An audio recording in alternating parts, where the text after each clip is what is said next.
በኢትዮጵያ ያለው የፋይናንስ ዘርፍ ጤናማ የተረጋጋና ደህንነቱ የተጠበቀ መሆኑ ተገምግሟል አለ የኢትዮጵያ ብሔራዊ ባንክ። ባንኩ በሶስተኛው የፋይናንስ ደህንነት ግምገማ ሪፖርቱ የኢትዮጵያ ፋይናንስ ስርዓት የውጫዊና ውስጣዊ ጫናዎች፣ የቀጠናዊ ውጥረትና ሌሎች ተግዳሮቶችን ተቋቁሞ መሻሻል ማሳየቱን እወቁ ብሏል። በተጨማሪም የኢትዮጵያ ኢኮኖሚ በ2017 በጀት ዓመት በማክሮ ኢኮኖሚ ማመዘኛዎች መሰረት እድገት ማስመዝገቡን፣ የተረጋጋ የፋይናንስ ስርዓት መፈጠሩንና የዋጋ ንረት መቀነሱን አብራርቷል።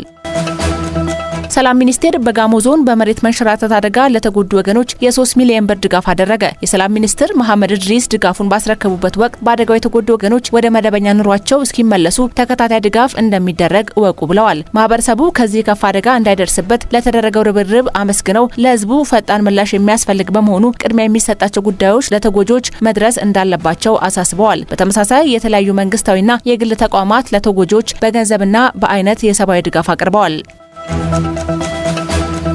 የአዲስ አበባ ከተማ አስተዳደር ከንቲባ አዳነች አቤቤ መንግስት ሁሉንም የሃይማኖት ተቋማት በእኩልነት እንደ እሴቶቻችንና አስተምሯቸው በፍትሃዊነት ያገለግላል አሉ። ከንቲባ አዳነች ከኢትዮጵያ ወንጌላውያን ካቶሊክና ከሰባተኛ ቀን አድቬንቲስት ቤተክርስቲያናት መሪዎች ጋር የሃይማኖት ተቋማት በመደመር መንግስት እይታ በሚል መሪ ሀሳብ ውይይት አድርገዋል። ከንቲባዋ ውይይቱን አስመልክቶ በማህበራዊ ትስስር ገጻቸው ባስተላለፉት መልእክት የሃይማኖት ተቋማቱ በሰላም ልማትና ትውልድ ግንባታ ሂደት ውስጥ ከፍተኛ አስተዋጽኦ ማበርከታቸውን አስታውቀዋል።